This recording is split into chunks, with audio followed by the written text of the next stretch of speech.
Two universities separated by 65 miles. A rivalry 115 years old. Michigan State, and a battle for the Paul Bunyan Trophy. There's nobody back there to field the ball. Oh, he fumbled the ball. Now he fumbled it in the air, and it's picked up by Michigan State at the 20, the 15, the 10, and he's going to score. No time left. You've got to be kidding me. That you could not write. Michigan had the game on the line, on the foot, and Michigan State wins it with a 37-yard fumble return on a punt that is mishandled by Blake O'Neal. I don't know what to say. I think there's going to be some serious attention paid. Well, yeah.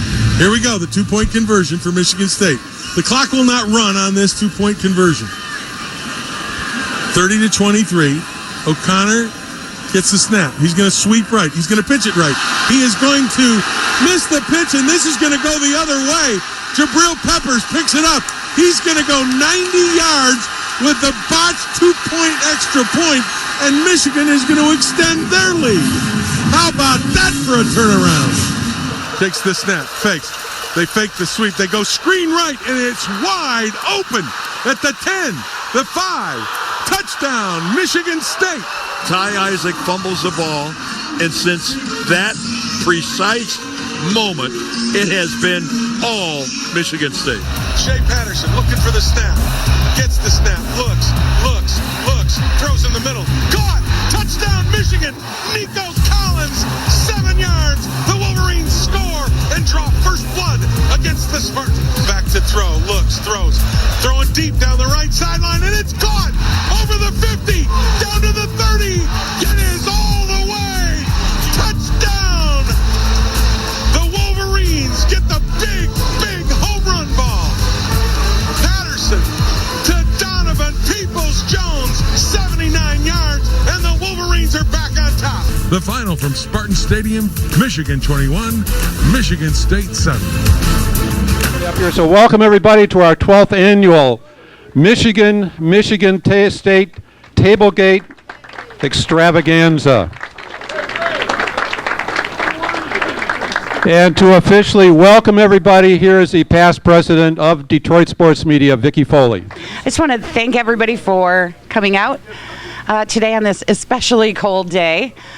We appreciate that for what is sure to be a very entertaining and fun lunch today. Just a quick announcement. We wanted to announce that Harold Castro today was named Detroit Sports Media Tigers Rookie of the Year. So thank you to all who voted for that. We appreciate that, and we congratulate Harold. Also wanted to remind everybody of our annual Christmas party, which is coming up on December 6th. So we hope everyone can join us for that. And if you would RSVP, that would be fabulous. Again, thank you all for coming. Welcome. Enjoy yourselves. And I'll hand it over to Bill. First of all, I want to thank our sponsors. You know, this wouldn't come about without, you know, some people that really get behind this. Sean Duvall from Golden Limousine. Sean. David Boozy from Uncle Ray's Potato Chips.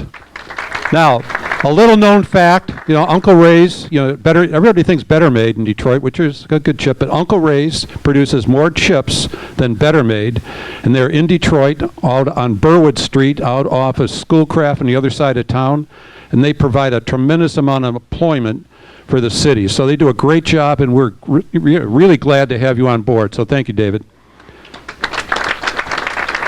A new sponsor this year is National Coney Island, and they jumped on board. They're great. So everybody that came in today should have received a $5 gift card for National Coney Island, and that should get you a pretty full meal.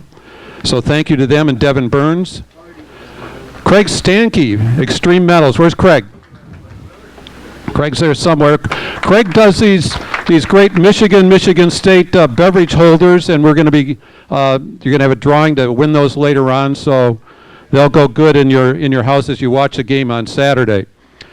And then finally, Fago Pop, Dawn Birch, who's a marketing manager at Fago. You know, we try to have all Michigan, the state of Michigan related foods here, and all these people step up and provide Michigan-based foods for our TableGate. And Sweetheart Bakery, which makes this great Michigan State cake. So, what I want to do is get Braylon and Rondell and Lawrence and Ty up here, and Paul Bunyan. Where's Paul? Paul, make your way up here. We have the official cutting of the cake.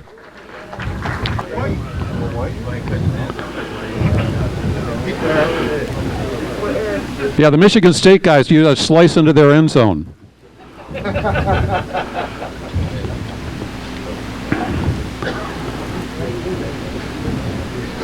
Okay, well, okay.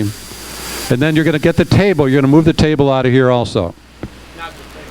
Not at the same time. Okay, before we move to the food, we have Father Andrew Kowalczyk from St. Clair Montefalco. Father Andrew is the chaplain for the Polish American Sports Hall of Fame, and he also serves as the chaplain for Detroit Sports Media. So Father Andrew is our invocation for our meal today. Hello, everybody. Bow your heads and join me in this prayer. God of all people, blue and green, God of all people, this afternoon you bless us with gifts of life, food and laughter, conversation, wisdom and inspiration. Despite of all of the differences, blue and green, state and university, yellow and white, we have gathered us around this table in true peace, community, under the watchful eye of the Paul's Minor Acts. We thank you for your grace, for the labor of those who have made this afternoon possible. Pour out your Spirit upon us, that it might reign in every dorm, every classroom, every practice field within our state and country. Fulfill the deepest hopes and dreams of these young players of our fine universities this week as they square off for the football game. Then in the future, they will lead their lives with their families, communities, to be beacons of freedom and justice, education, spirituality within the communities where they live and raise their families. God of new life, we thank you for this day that you have given us, for its blessings, opportunities, challenges. Grateful for the food we are about to share. We pray for the players, coaches, and support staff. Protect them from injury and harm. Instill in them respect for each other and reward for their perseverance. Lord, when we are ignorant, enlighten us. When we are prideful, humble us. When we are weak, strengthen us. When we are broken, heal us. May the team that takes home Paul Bunyan do so with both pride and humility. We ask this in Jesus' name. Amen. Just want to acknowledge individuals here that is well recognized in Detroit and haven't seen him for a little while. It's Terry Foster. Terry, where are you? Yeah, Terry is a great journalist. You know, he did the Pistons beat writing, great journalist, columnist, and spent many years at 97.1. And just did a phenomenal job. So Terry, it's great to see you here today. Detroit Sports Media. And this event started...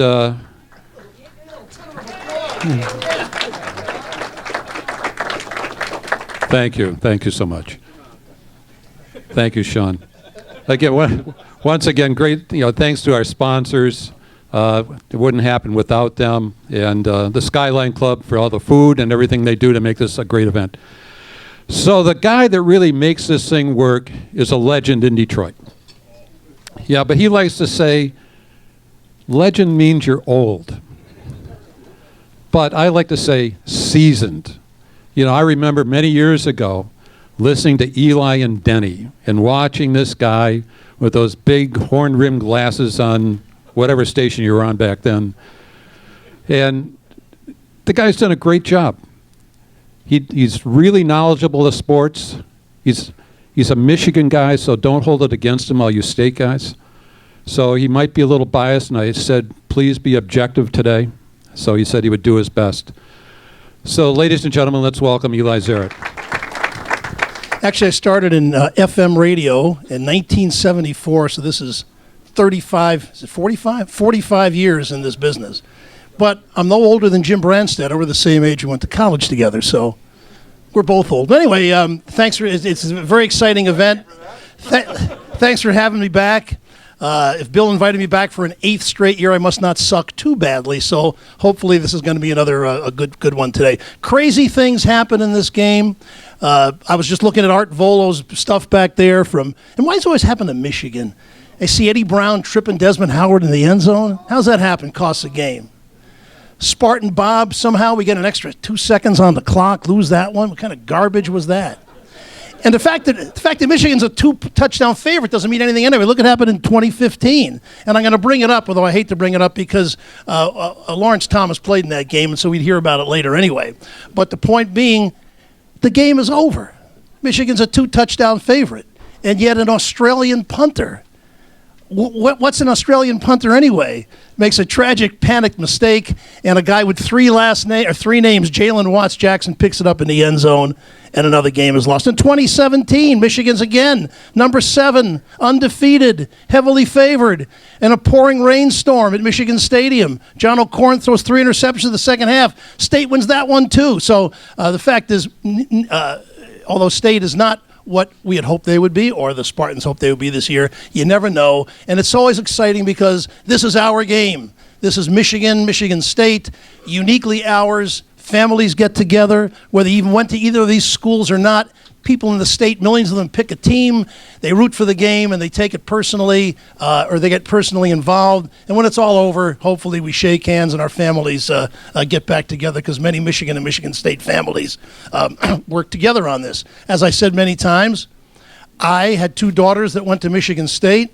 So many great friends at Michigan State, guys I've worked with, Greg Kelser, Kirk Gibson, on and on and on. And I said it before, I'll say it again. I might have gone to State also, but my SAT score is just a little bit too high, and that's why I went the other way around.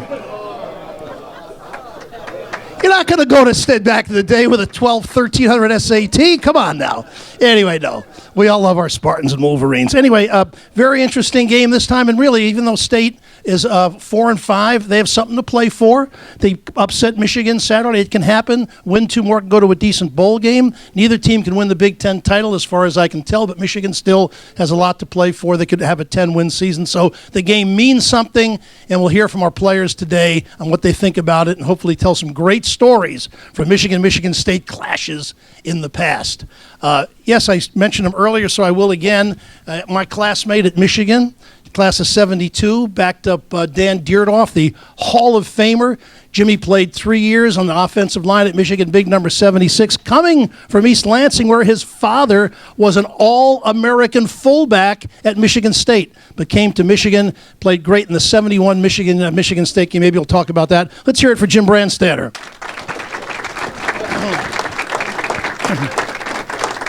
Okay, let's introduce our players today.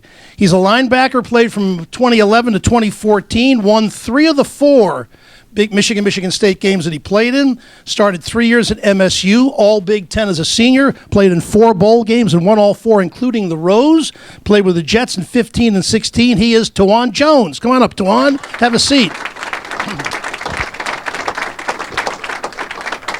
On the other side, he played for Michigan from 03 to 06 and won all 4 clashes against Michigan State, the only one in the room that was undefeated, though Braylon should have been, except for the Spartan Bob game. You're not going to bring that up. Anyway, played 41 games at Michigan, started all 13 as a senior, signed with the Panthers. Panthers played some arena ball, too. I'm talking about Rondell Biggs. Let's hear it from Rondell Biggs.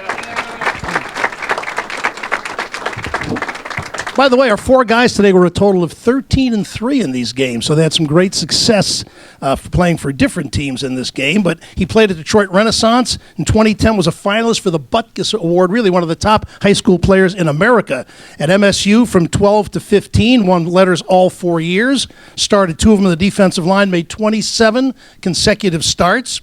Played in the Senior Bowl, named Spartan's Outstanding Lineman on defense, earned his bachelor's degree in sociology, played with the Jets a couple of years. Lawrence Thomas. Let's hear it for Lawrence Thomas. Our next guest won 3 out of 4 with an asterisk. Should have been 4 out of 4, but we're not going to go any more deeply into that. Wide receiver at Michigan from 01 to 4, unanimous All-American. Winner of the Bolitnikoff Award as the top receiver in all of college football. First in the Big Ten to have 3 1,000-yard receiving seasons. Just the third in Division 1A to ever do so. Had a record-tying 3 touchdown grabs in the 05 Rose Bowl. Was the number 3 overall selection by the Cleveland Browns in the 05 draft. Made the Pro Bowl, and he has a book this year that just came out. We had him on our podcast, and it's an outstanding book. And by the way, he will be signing them afterwards in the back, so please support him. I don't know if we're charging more for Spartans than Wolverines, but the price is probably uniform. In any case, let's hear it for Braylon Edwards. Braylon Edwards.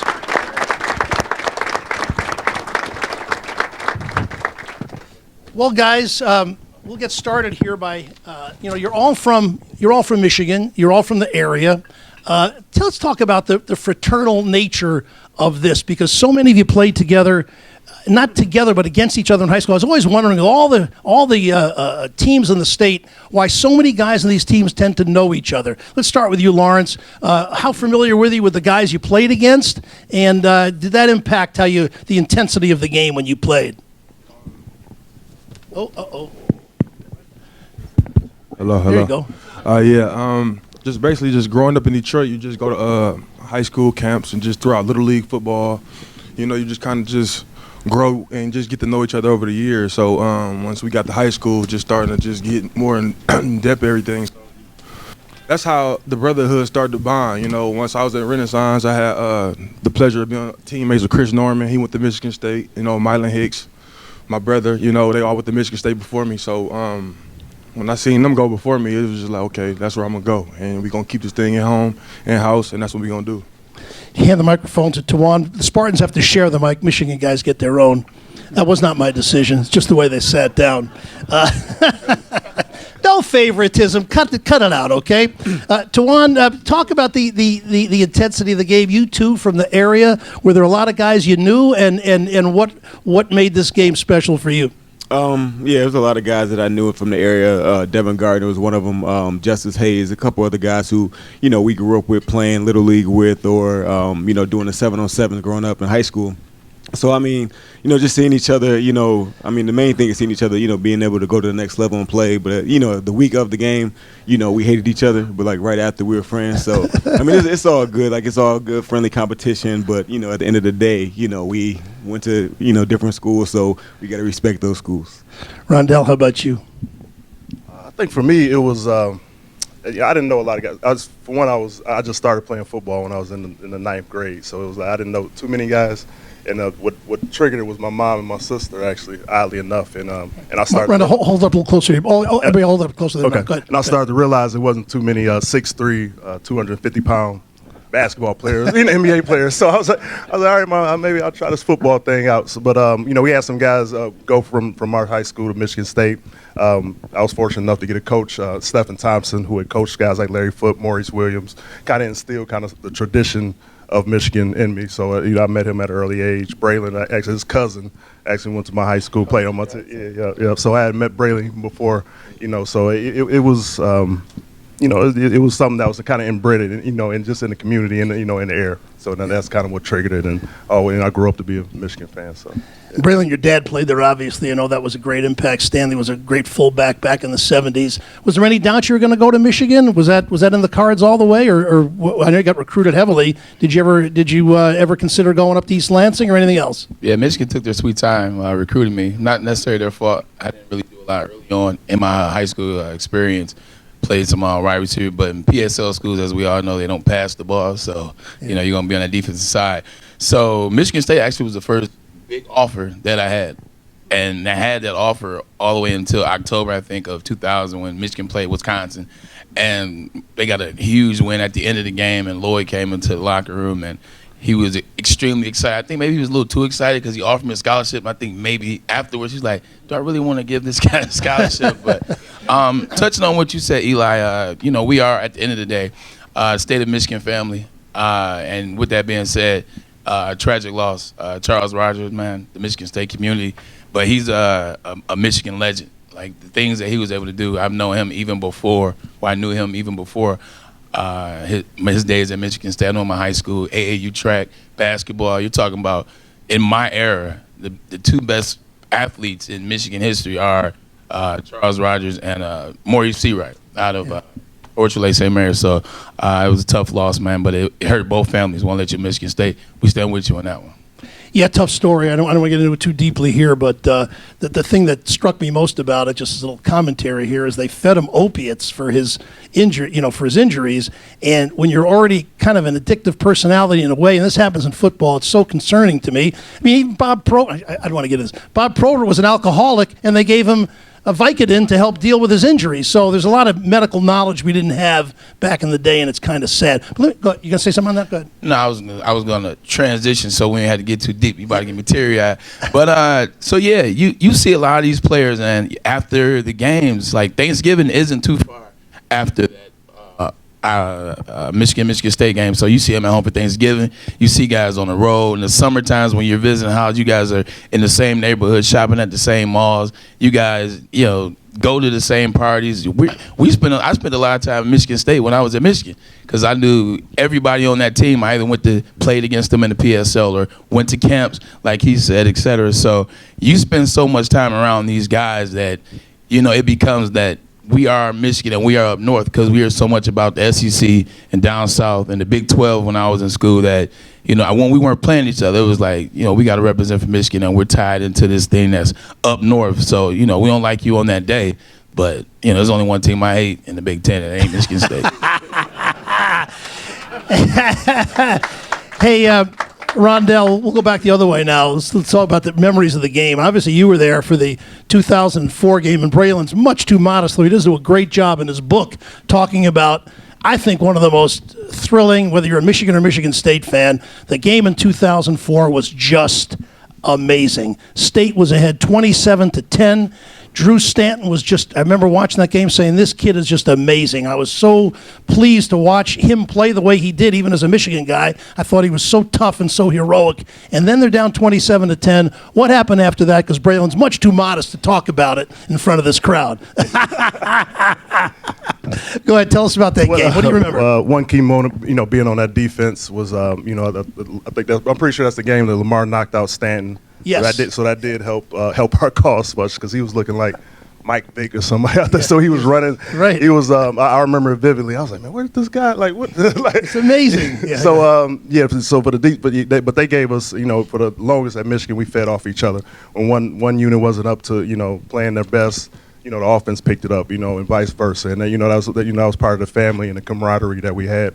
And that we held ourselves accountable for that, and it was just it was really amazing. And something like I said, my good friend Lamar, I don't know what would have happened if he didn't knock him out of the game. We would have to figure something out, make some adjustments, but that definitely helped matters. And and then the defense, and then just seeing Braylon take over, man, it was just we see it every day in practice, just how amazing he is. But still, that game was something special, and it was a pleasure to watch. Yeah, Braylon caught 3 touchdown passes. Michigan's down 17 with 8 minutes to go. Braylon, you talk about it a lot in your book, and I'm sure people are going to want to take that home. But what do you remember about that day? And is it your greatest day in football, college or pro? Yeah, it was. I think the big thing about that game is, taking myself out the equation, is the defense. They talk so much about DeAndre Cobb had 221 yards rushing. Drew Stanton was playing, like you said, like a man possessed. Like he was getting his way, running the ball, passing the ball. The RPOs, kind of before RPOs really were a thing. Yeah. And Michigan State did that well that year, especially that game. But the defense had a bend but don't break attitude. I don't think they get enough credit for in that game. Is every time Michigan State had that chance to really put that foot down on the neck to crack our back, it was like Lamar had the hit on Stanton. We stopped them, I think, in the red zone where they had a chance, I want to say, before the end of the half where they were on about the 7. They had a first down on the 7, and we ended up getting two loss of yardage. They ended up having to kick a field goal. That right there is another 7-yard play. But then everyone made a play in that game. You look at Brian Thompson getting the fumble recovery. Jason Vaughn had, to me, which was the sickest play of the game, his touchdown in the back corner of the end zone in the second overtime. You look at Roy Manning get the stop on Teague right up the middle in overtime because, like I said, once again, it's first down on the 5-yard line, and we kicked the field goal. So all they had to do was score, and it was over. we get 2 more stops, and Roy Manning was one of those. So everybody had played a significant role. No one gets an onside kick. No one even knows how to kick an onside kick in college. Gary Reeves figured out a way to kick an onside kick. So it was one of the better games that I've ever seen, barring anybody, not even just Michigan State, just a great game. Both teams deserved to win that day. Just, we ended up coming up with the win. All right, so that was a long conversation about a great Michigan victory. Let's give the Spartans a chance here. Lawrence, take the microphone there from Tawan. So 2015, defense comes off the field, and you're on the sidelines because you've stopped Michigan and they're going to punt. And you walk to the sidelines and you're saying what to your teammates? Too bad, we played hard, we can't win this one, and then everything changed. Talk about that. Yeah, I remember like it was yesterday. And Shalik, my teammate, we just, like you said, 3 and out. We walk into the sideline and we like, man, ain't no way I'm going out like this our senior year here at this place. You know what I'm saying? Like, it was just like some whole type of emotions going through. But it's crazy because at the very beginning of the game, we pulled up to the stadium and, they got all this maize and blue stuff everywhere. So we pull up at the garage. And we got our buses in front of the garage or whatever. Coach D just got on the microphone and told the coaches in the bus, like, just take 10 seconds. Just take 10 seconds and just soak all this in. You know what I'm saying? And came down to the last 10 seconds of the game. And Uncle Watts, Jalen Watts Jackson, legend forever, and magic happened. Magic, yes. So other than that, what other recollections do you hand it to Tawan? Tawan, you played from 11 to 14. You played in 4 of them. You won 3. What stands out the most? What do you remember the most? I'll probably say their game, that game in 15, because I remember,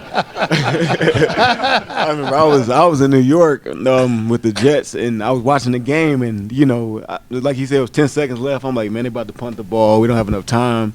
I got mad, threw off my hat, started to walk out the house. As soon as I walked out the house, some told me to go back and finish the game. So I'm like, all right, let me go back inside. As soon as I go back inside, as soon as I'm walking in the door, because the TV was still on, all I hear is, he fumbled the snap.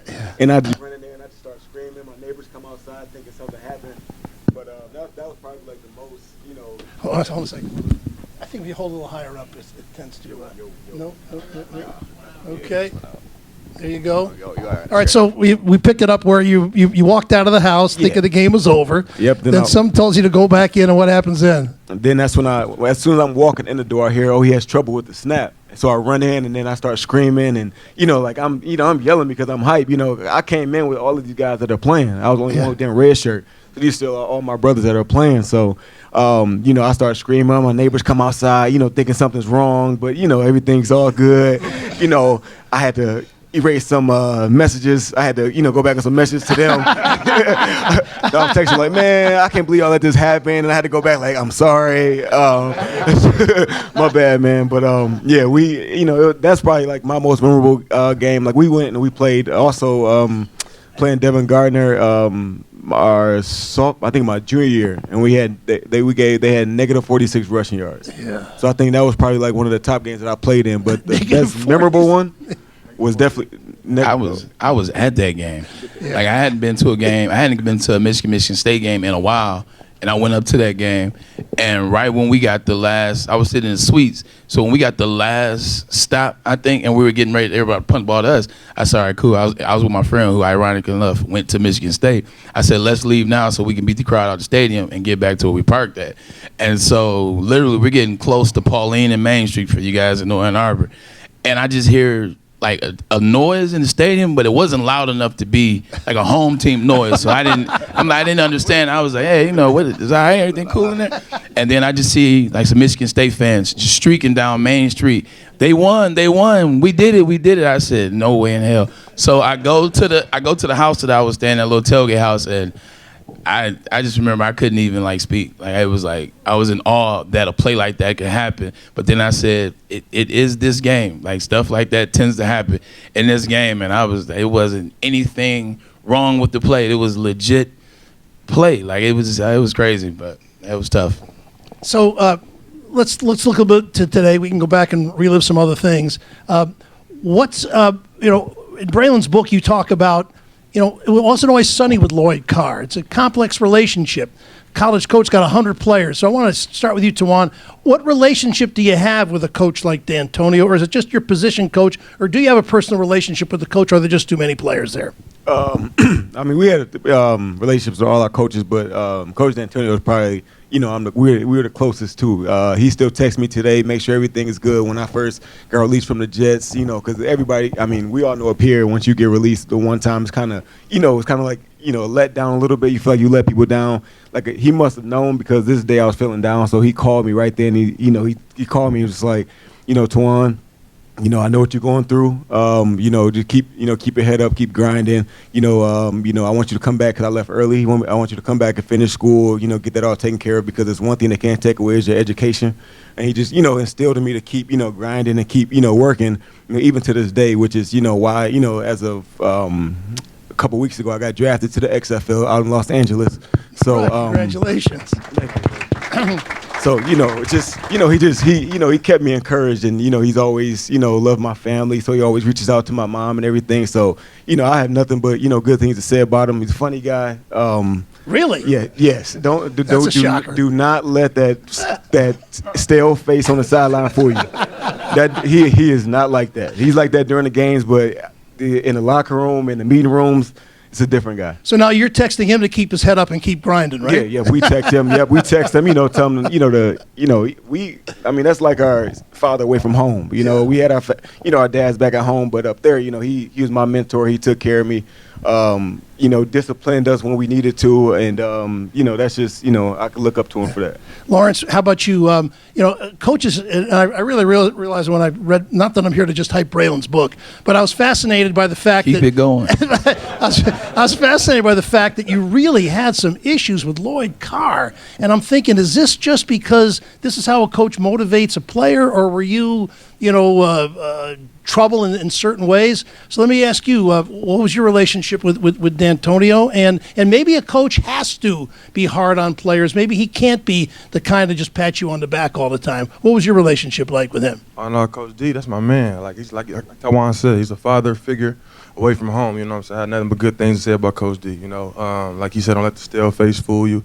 He has a great personality, you know what I'm saying? He just mean well, you know what I'm saying? He just buys into the program and just wants to see his players do good, you know what I'm saying? He gonna discipline us. He gonna make sure we all about our business, you know what I'm saying? So it's just all about just the brotherhood we all create, and just the fatherhood that he instilled in us, you know what I'm saying? Like, Rondell, so you play football for 4 years, and you're working in the business world now at Toshiba. How does football impact your life? Do you really learn lessons? Do you fall back on what you learned in football or what you experienced? Does it really carry on after you're done playing? Absolutely. I just saw Coach Carr not too long. He had a going away breakfast. I think he was moving down south, and that's what I told him. I said I still hear his voice in my head to this day, or whether it's some passage he said. Like I was in the office the other day, and and it was kind of negative, and he always read this passage about the fellowship of the miserable, how that can be contagious and things. So you try to break that cycle and things of that nature. I was like, oh, like he did know what he was talking about. At the time, it's like he's talking a different language or something. I was like, man, what's this old man talking about, man? I'm just trying to go play. I'm just trying to go play football. like how's this gonna correlate to me? But you find those little things, those nuances, whether it's being adaptable, being coachable. That translates over into the real life world, and that's something I take with me every day. Another cool story about Coach Carr.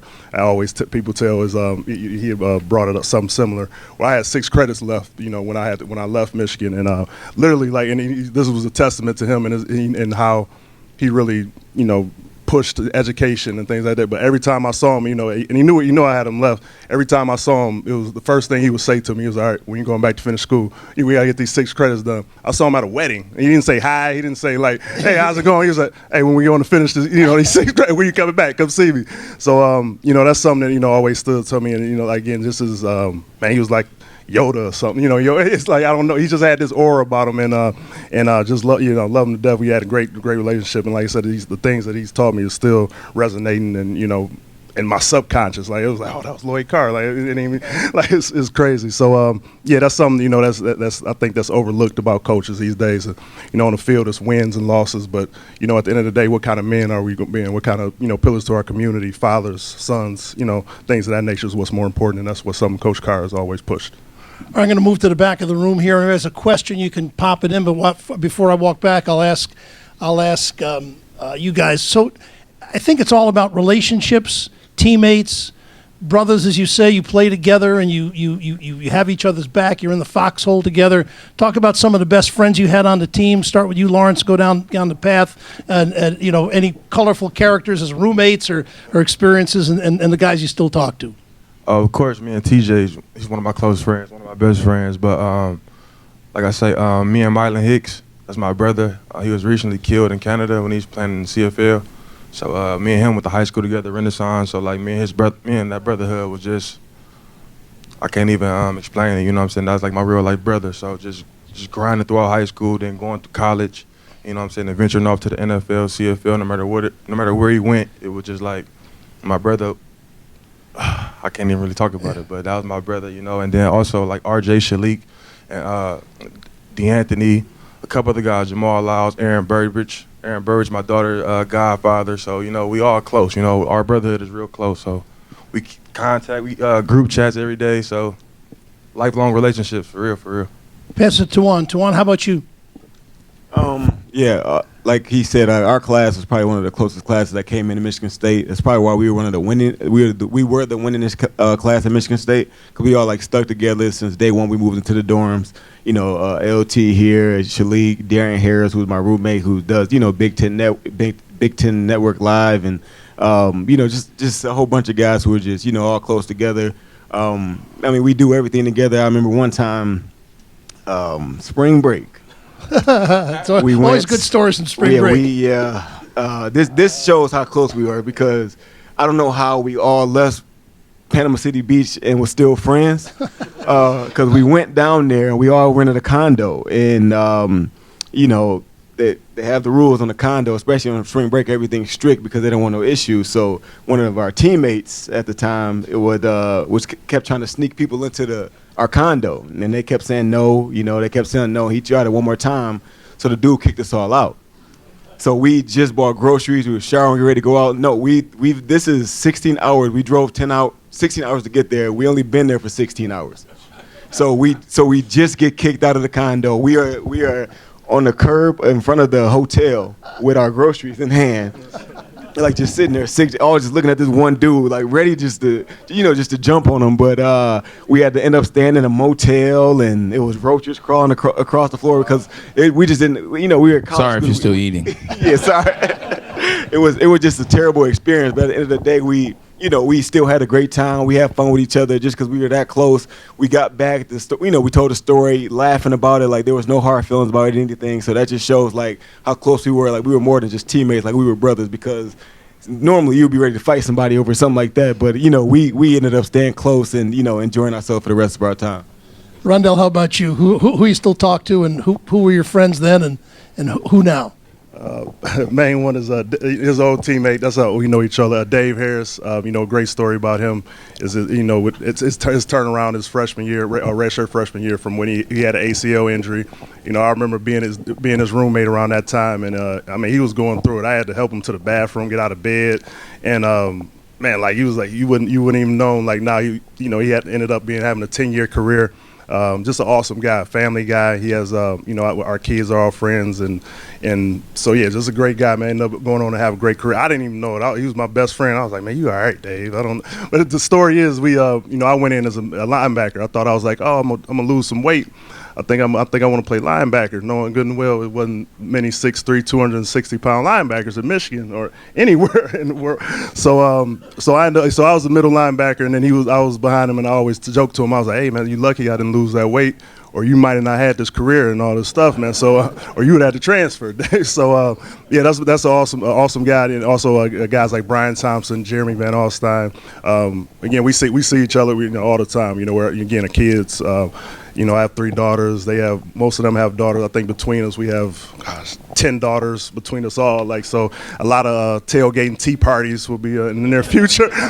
So just like you said, just the brotherhood, those family. Guys, we got so many memories and moments, and we know each other's families, the nieces, moms. Their second moms and second families to us, and that's one of the testaments of one of the things I think we learned to miss from the game of football is that camaraderie, that family environment. So I think that's why guys kind of always end up gravitating back to that, and because you went through it. We went through those struggles, those pains, and the ups and downs, and we can talk about it, we can joke about it now, and it might have been some tears at some point. We wouldn't say it because we too manly and all. We wouldn't talk about that part. But great times. All the ups and downs. It just helps mold us to the men we are today. Bray, go ahead, Brad. I had some good friends in my class, Marlon Jackson, Tim Mascott, Marlon Jackson, and I got drafted in the same class. We actually chose to come back our senior year together. It was kind of like a package deal. It was like, hey, you come back, I'll come back. So I'm glad he did because I was definitely trying to come back. Tim Massacoy, good friends of mine. My best friend on that team, and he's a little older than me, is Ron Bellamy, who's a coach over here at West Palm High School. He hosted me when I was on my recruiting trip, and we just stayed friends the whole time. Even now, I still talk to Ron probably every other day. But my best time as it relates to teammates was, I don't know, I had this fatherly figure. Lamar Woodley. I got stories for days about him breaking my couch, eating all my refrigerated food, man. It was I literally had at one point in my house, this is my junior summer, Lamar Woodley was on my couch, Prescott Burge was on my couch, Sean Craver was on my couch, and Jerome Jackson was on my couch. All these guys are bigger than me, and I'm older than them. They wore my house out. Then my senior year, Mike Hart was on my couch. I know he's an NCAA violations now, so allegedly. Mike Hart was on my couch, Morgan Trent was on my couch, Doug Duck was on my couch, and Adrian was on my couch. I'm talking to this day, man. When I see Lloyd, he owes me money, man. He owes me money. He owes me gas money, man. They was stealing my car. They used to take my car because I keep my car keys on the kitchen counter. They would take my car. I wouldn't see it for a day. They eat all my food up. I couldn't have dates. Oh, yeah. It was rough in the summertime, Michigan, man, but I just love, giving what the older players, giving what the older players gave me, being able to reinstill it into the younger players so that we can keep the tradition of Michigan going. And just like you did, I know y'all had young cats. Y'all would talk to them the same way the old heads talk to y'all so y'all can keep the same Spartan thing up. We did the same thing, man. You want to keep what works for your school, that tradition, man. So what it was instilled to me, I want to make sure I passed on to the young guys, and I think for the most part it worked. So we got this game, and we got Michigan State really suffering an awful loss last week. Horrendous to be ahead 31-10 over Illinois. Let me ask some of the Spartan guys, what's it like when it's your school and you're watching a humiliating experience like that? Does it really hurt, or can you just get up after the game, shut it off, and walk out and say, not my team anymore? What's it like? It's tough. Go ahead, Tawan. I see you smile. Nobody wants to mention that. Go ahead. Of course, in a game like that, it's going to hurt, you know what I'm saying, from a former player. But we know our guys is grinding it out. We already know all the coaches is going back and just doing a lot of homework on the game, you know what I'm saying. But once that game is over with, it's over with.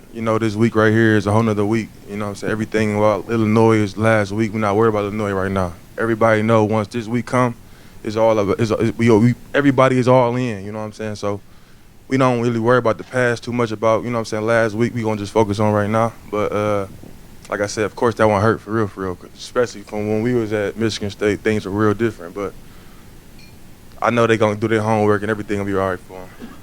Well, that's a positive outlook. Tawana, you was optimistic? I was pissed. I'm not gonna lie to you, because we all in the group chat and everything. So we sitting there talking, going back and forth, cause that type of stuff is not supposed to happen, especially not at home. But I mean, at the same time, we still try to, we have faith in the players and everything. Just because I just don't, like seeing, because like we said, Coach D is like our father away from home. So when that stuff happens, they start talking about taking his job and everything. So it get personal. That's my man's. I don't want them to take, my coach, try to get rid of my coach after all he's done and everything that he's brought to the university. So that's mostly more of our frustration as, the older players. So, but I think, this week, it's a big game, and whether we didn't win one game at all this year, I know they're coming to play this week. just because it's the biggest rivalry that one of the biggest rivalries in the country, and especially in Michigan. So I think they'll come out this week and have a good game plan and play up to the competition. So Rondell, help us figure out here. Jim Harbaugh came in as the savior. Things in this season alone, things just didn't look very good. And then suddenly the second half against Penn State, you go, yeah, that's the team right there. That's what we were hoping would happen early in the season. Great game against Notre Dame, too. How do you explain, is it just the fact that there's youth and it takes time? How do you explain this Michigan team, and which is the real one? The one the first 6 or 7 games and the one the last 2 or 3? I think a big thing is youth. I think sometimes people do forget that, you're talking about, 17, 18, 19-year-old kids. They're still developing. You don't know what type of system they came from in high school. They're still getting a grasp on just class and just life and being on their own. As a buddy of mine was a principal, he says, again, humans who were just asking to go use the restroom just some months ago. Now they're talking about making life decisions. They're talking about, going to one of the most prestigious colleges in the world, and then having these high expectations. There's a lot to put on these young men's plate, and it's a lot for them to intake. And I think this is a testament to the Jim Harbaugh and them, and as far as just instilling some type of system and program where they're developing. And I think we're seeing the true team. Where you're seeing these high end recruits and you're seeing these guys develop and change, and they're making adjustments. And I think it's just.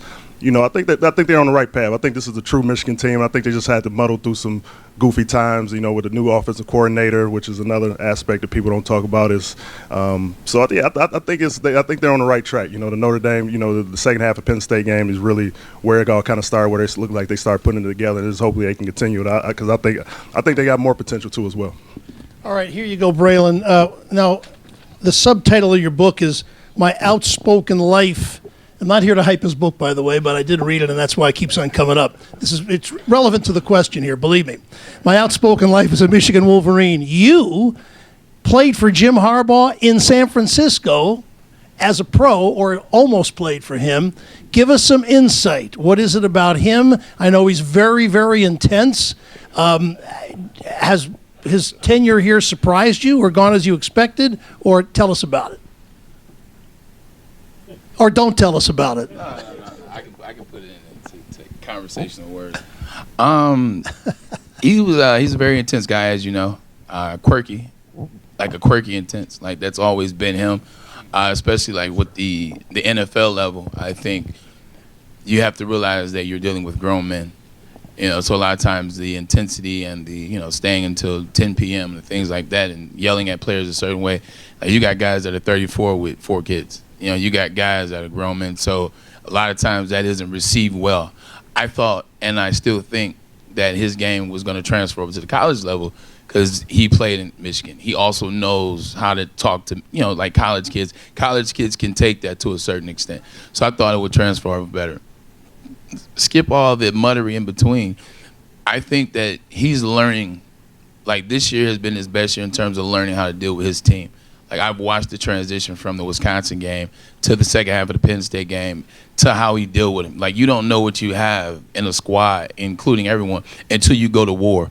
And I believe he's going to war with these guys. That Wisconsin game, that was a bad game, but I think they responded well in the Penn State second half. I think they came back and responded well to the country in that full of the Notre Dame game. Like I think he's doing a better job of rallying his troops. I think his troops are doing a better job of rallying around him. So I think you're seeing the maturation process of A, Jim Harbaugh as a Michigan coach, and B, the Michigan players are as being coached by Jim Harbaugh. So I think you're going to see a good last 4 games from them, including a bowl game, and then the future is for him to be here and continue on this year, because this has been the year that I think we've all been looking for, regardless of the loss to Wisconsin. It was just the response.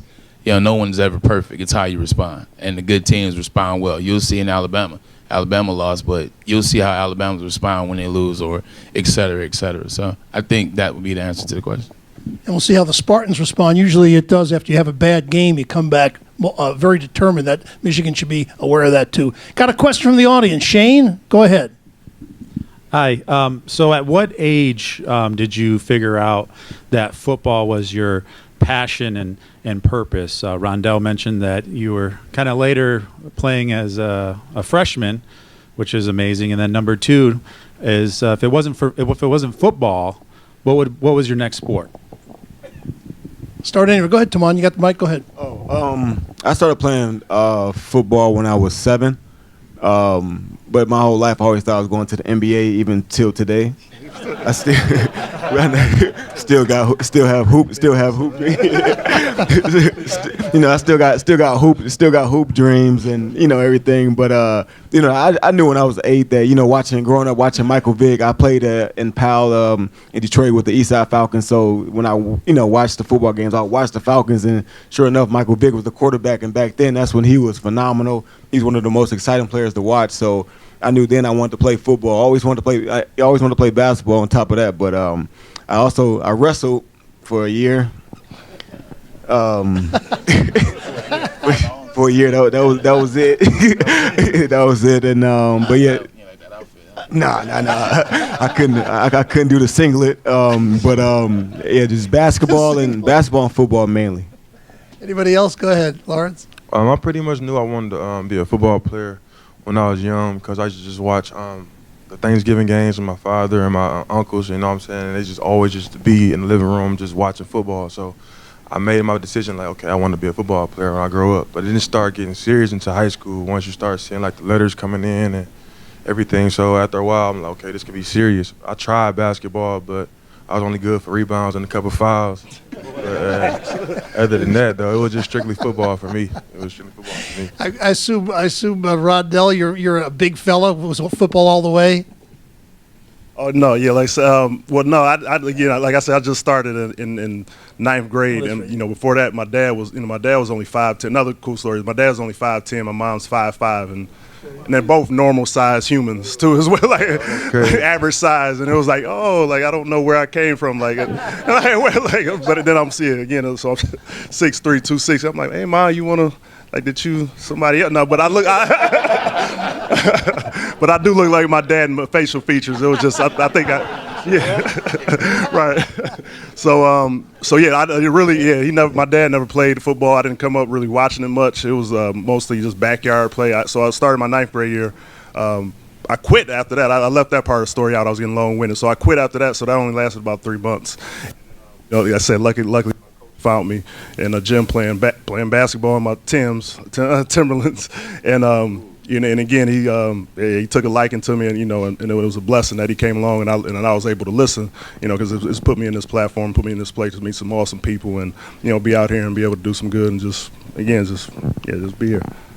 Braylon, you had no choice, right? Well, you did run track too, didn't you? Run track? Or I ran track in Michigan too.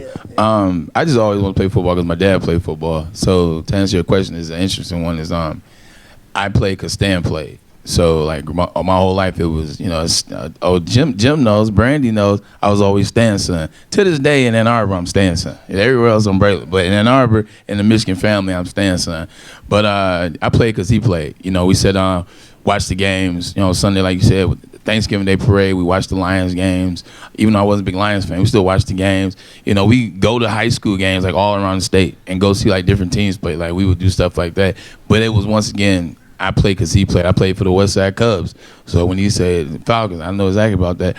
But it wasn't until I made All-American my junior year until in Ann Arbor, like I think it was the first time, I think Bo came up to me and Boy said, because Bo always called me Stanson. Like Bo was always young Stanley. And then it was after I made All-American, he punched me in my chest and he was like, there you go, Braylon. I was like, I think I fell in love with this sport. So, rest in peace to Bo, man. But when Bo hit me in the stomach and kind of gave me that nod, like, of validation, then that's when I said, okay, you know what, I actually do love this game. It is for me now. So I fell in love with it after my junior year in Michigan.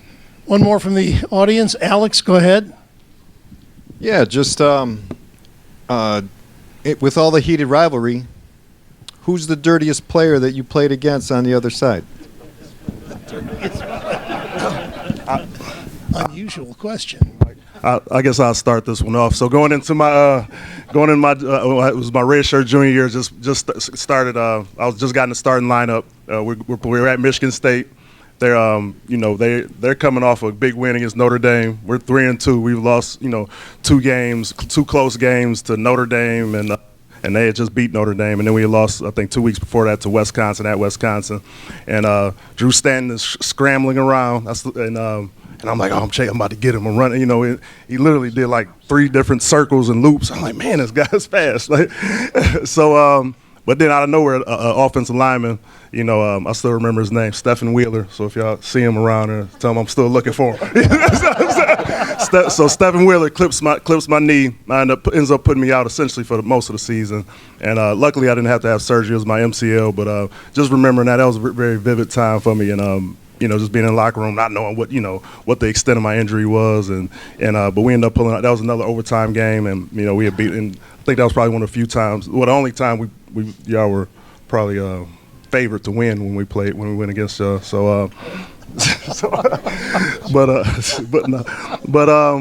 so that ended up being just having that support from the teammates and people coming in, hugging me and stuff, and I was in there crying like a baby, but. I was ended up turning around and be a good experience. I ended up coming back later in the season, and it just helped build some resolve. Anybody else? I go ahead and finish up. It's actually funny. Kevin Vickerson played. Yeah, I know y'all know K Vic, even though he older. So K Vic and I played high school together at King. I've known K Vic since before he went to King or whatever. Even I used to go kick it with him and his girlfriend up in East Lansing. And kick it. We were friends since high school. That dude was so dirty. I saw the stuff on film like he did the other players. All my teammates would come to him just complaining, line check, like all type of stuff, whatever you think is what was going on. So there was a play where I ran a reverse. I ran a reverse against them, and he had an angle, and I didn't really have anywhere to go, so I was like, all right, I'm just go down. And he laid on top of me, and let's just say he hit me in a not so nice space, and I'm like Vic, my it says Edwards. Remember the guy you played on the same high school team with? The guy that we used to hang out with. Matter of fact, we were at the mall just a couple weeks ago shopping. Not me, the other guys. That's on y'all, but.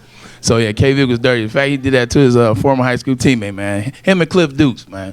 Cliff was dirty too, but yeah, them my two. Cliff was dirty. He had a big head too. I'm gonna have to go with Taylor Lewan. Yep. I'm gonna have to go with him. He never did nothing personally to me, but just we watch film now, so we see everything that happens. The eye in the sky does not lie.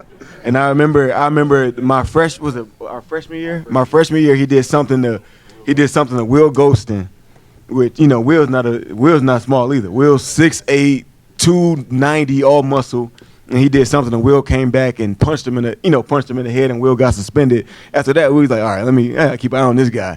And then the next year, we see some other stuff that he did. I mean, great player, but at the same time, he's probably one of the dirtiest players that we played against. And I think he has the same answer, so we ain't gonna pass the mic.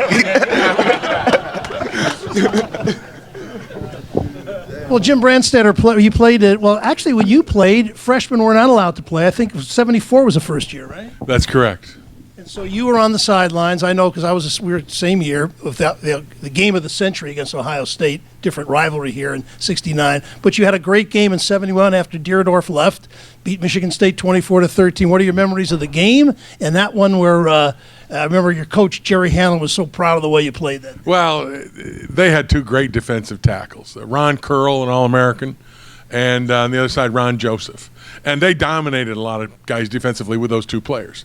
And I'll never forget, Jerry Hanlon walks off our pregame, and the offensive line, we go down in the corner. They always put us way down in the corner so nobody notices where the 70s and 60s are. So we're down in the corner in the shadows in the dungeon, and we're ready to go into the locker room, the old one at Michigan State, where, it's in the same, we leave the same tunnel down at the north end of the stadium. I know, I grew up there. I used to run down that tunnel when I was 10, 11 years old. Anyway, so Jerry walks up to myself and Jim Cood. We were both the starting tackles. And he says to us, he takes the 2 of us, grabs us like this, and he goes, "You know what they say?" And we looked at him and went, no, what do they say? And he goes, "We can't win this game because our tackles can't handle their tackles. What do you think of that?" And Jimmy Cood and I looked at each other and said, "That's bullshit." We went in the locker room and we gained like 260 yards rushing on them and won the game. Although they were a very good team. They had such talent. Brad Van Pelt, one of the Michigan State's greatest, was playing safety. And he was all over the field. That guy was unbelievable. And Curl was a great defensive lineman. I didn't play a lot of defense, so I don't know the offensive guys. But Eric the Flea Allen was one of their great running backs and stuff. We had a tough game with them. But there's a great story about the first Michigan State game. And real quickly, I'm looking at Braylon here. He says, I'm staying son. Braylon, you're also one of the only single-name players that Michigan ever had. You don't hear about Hart. You don't hear about Sword. You hear Braylon. You're a one-name player, and that's a good deal, and you made it that way because of the way you played. But I always call the Michigan State game where you went off the Braylon game, and it was the Braylon game. But here's a great story. 69, Bo's first year. We go to East Lansing. Duffy Doherty has been running the I formation all year long. In our game, he changes to the I. Now, our defensive coordinator, Jim Young, has been preparing for a wishbone. Triple option. Take the fullback. The other guy takes the quarterback, and the corner comes up, safety. He plays the pitchback all day long. All of a sudden, they go fullback, 2 tight ends, I running downhill at us. We ain't prepared. So they take the lead in Spartan Stadium. I'm standing next to Bo as I go in to take plays into the game if he needs the formation where he needs a tackle and not a wide receiver. I'm standing next to him, and he turns to Jim Young, who's our defensive coordinator, and he goes, "What the hell is going on out there?" And Young looked at him right in the middle of the game and fainted. He went down, and all of a sudden Bo's looking at him going, "Oh shit, we're in trouble now." But that's a true story. And that was the only game in the first, I think, 5 or 6 years of the rivalry that Bo lost to Michigan State, because he realized he had came in and knew that in order to win the Big Ten Conference, we had to beat Ohio State, period. And so everything we did from spring football all the way to the end of the season was geared to beating Ohio State, which we did in 1969. But when we lost that game to Michigan State up there in his first year, all of the flack that he took, everything that came toward him about Michigan State, he realized that rivalry was really, really important. And from that point on, he paid special attention to Michigan State. And he learned that from that first game. We beat Ohio State in 69, won the Big Ten championship, won the Rose Bowl. But, boy, he learned a big, big lesson in that first Michigan State game. What do you think about this weekend? Another Schembechler lesson. You guys talked about learning from your coaches that you take with it the rest of your life. Schembechler used to tell us all the time, never underestimate the emotions of a 20-year-old kid. Never. Because they can take them to another level. And in a rivalry game like this, all bets are off. I know it sounds like a cliche, but forget the record. Don't tell these 2 guys from Michigan State when they walk out there on Saturday you can't play with the other guys. That ain't going to happen. So you're going to get their best shot, and if you don't match them from an intensity standpoint, from a focus standpoint, and more importantly, from an execution standpoint, you cannot turn the ball over. You cannot make silly penalties. You must do your job and do it for 60 minutes. If we've learned anything, we've learned that you've got to play 60 minutes in this game. So in my opinion, this game comes down to this. You must run the ball, you must stop the run, you must play great special teams, and you must not turn the ball over. The team that does those things is going to win the football game. So it should be a decent day. It's going to be cold, unlike 2 years ago when it was just pouring rain in Michigan Stadium when the Spartans upset the Wolverines 14-11. Let's go down the row here as we finish. Start at the end there, Lawrence. What do you expect to see, hope to see on Saturday? Just guys coming out there flying around. All 11 hats to the ball. You know what I'm saying? Like you said, it starts up front. Offensive line, defensive line is going to be a real physical battle. So I know them guys got the chip on their shoulder like always, every year, and it's going to be a great battle. Yeah. We're going to have to stop the run? Well, you have to. I mean, it's a strength of Michigan State that hasn't really been there this year. Right. Yeah, I think we have to stop the run. We have to come out, like you said, with intensity, flying around, and, play pissed off, especially from last week. If we No, we're not going to the Big Ten championship game. So right now the goal is, bowl game. The goal is to, play for our coach at the end of the day, because without him, none of them would be there in the first place. So I think, they play like that and, go out and, play around, have fun, and, they'll be all right. Not saying the pressure's on Michigan, Rondell, but they're expected to win this game. They need to win this game. They got 3 to go, and perhaps though playing at Indiana could be tough. Indiana's a very good team. They gave State a very hard time. They got a great freshman quarterback. They need to win this game. Kind of the pressure on Michigan to perform. What do you expect to see on Saturday?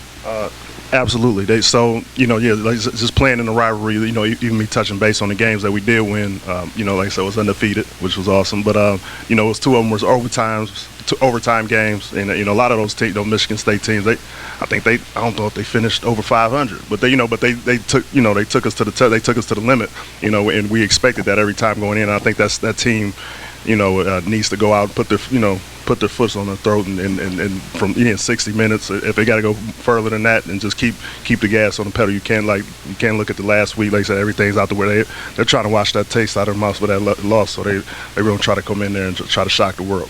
Braylon, they got some great receivers, and kind of in your image, they got Peoples-Jones, Nico Collins. Tariq Black really hasn't performed as we had hoped. Patterson seems to be coming around. Are you pleased with the passing attack at Michigan, and what do you expect to see this week? Not necessarily pleased, but optimistic over the past couple of weeks. They have to do passes outside what they're expecting. They expect those short passes. They know they're going to throw down the field to Peoples-Jones. They know they're going to throw jump balls to Nico Collins. They know they're going to throw the slants on the inside to Bell. Like, we need to see those intermediate routes. I need to see some 15-yard digs. I need to see some 12-yard comebacks. Like, that's what's going to keep Michigan State defensive back and secondary on their edges, because they haven't seen it. And they know we don't run it, which allows them to play kind of like, I know it's going to be one or the other. So I would like to see that. Also, outside of playing Iowa, Michigan State is the only other team I play where it's like that next day, like you feel that pain on you. And that's because it's a hard-hitting game. Because Iowa, I don't know what they do down in Iowa, but it is ridiculous. But Michigan State's that other team where it's like you wake up, like that back's hurting. You can feel the straps on your shoulder pads, you know what I'm saying, still on you, and you don't have them on. So you got to control that line of scrimmage. Like Big Brain said, like control that line of scrimmage. Whatever team holds that line of scrimmage from the start of the game, and then in that fourth quarter, that's going to be the team that wins, regardless of if the pass is going or the run is going. Whichever team is control that line of scrimmage is going to be the team that prevails. All right, Braylon will be in the back signing his book. I'd like to thank everybody for coming. Lawrence, Tawan, Rondell, and Braylon, thanks again. And if Bill Harrington wants, I'll be back for a 9th year next year. See you guys. Let's hear it for Eli Zaret, everyone. Now, one final stat. Don't anybody go, because we had a drawing now. So one final stat. In the last 18 years, Michigan has won 9 games. Michigan State's won 9 games. Michigan scored 425 points. Michigan State scored 422 points. You look at that, obviously it changes year to year, but over the last 18 years, it's a balance. So throw out the record books, and we'll see what happens. The final from Spartan Stadium, Michigan 21, Michigan State 7.